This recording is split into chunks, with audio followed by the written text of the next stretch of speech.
Welcome back. We are coming to you from Oracle's Open World Conference, where CEO Mark Hurd told me growth is coming from small and mid-sized businesses. When I sat down with him, he also emphasized the importance of working with government and why some of the most advanced technologies in the world are not immune to hackers. So, I mean, if you looked at one of the points, Larry started with yesterday was look at all the people that have been hacked. They are what many people would think would be the most advanced in the world, whether they're a consumer cloud, whether they're the Pentagon, and it's again back to the sophistication of the bad guys. Listen, a lot of these work that's done manually has to get automated. Certainly this is going to be our robots in many cases, which we think will be very sophisticated at not only diagnosing but killing threats as they come forward. I mean, this is a full-time job. I mean, this is a battle, and we think we're better equipped to deal with this battle than, frankly, most anybody in the world. Is there any downside risk about AI? I don't think AI is a solution to automate everything. If you just simply use machine learning, it will tell you a lot about the past. There still needs to be human leadership and human judgment applied as we make these decisions. So we've got a long way to go before we get to that sort of conclusion. And so I'm much more optimistic about the innovation gains and the productivity gains we get out of AI. Let me go back to operations, and you changed the way you report things. A lot of the analysts are complaining now. They say they lost visibility into the cloud business. There's less transparency. Why did you make this change? Because people want to know where the cloud business is going. Right. So we didn't change the reporting of our results because we just wanted to change the reporting. We changed the reporting to match our strategy. And so if you went back to mid last year, we introduced a concept called bring your own license.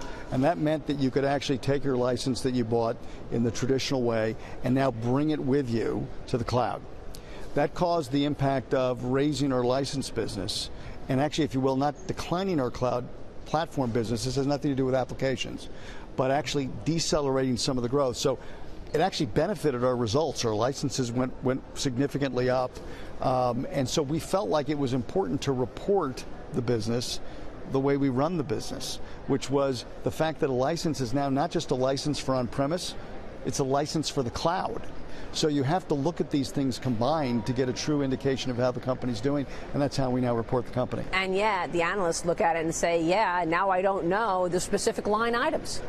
Well, I love the analysts, and so I'm trying to lay my sarcasm on a bit. I think I love them. I love them. But there's always some level of complaint. I mean, if they could, they'd love to see our performance in every country by week for every line item. And, right. we just can't do that. So again, what's important to us is to report relevant information that aligns to our strategy, that's indicative of how the company is performing, and to give transparency to that. Now, we can also give transparency in terms of the color commentary we give in our analyst calls, etc. And so all we're trying to do is make sure we report effectively to respond to and describe the strategy of the company. You are competing right now for a Pentagon contract, DoD contract.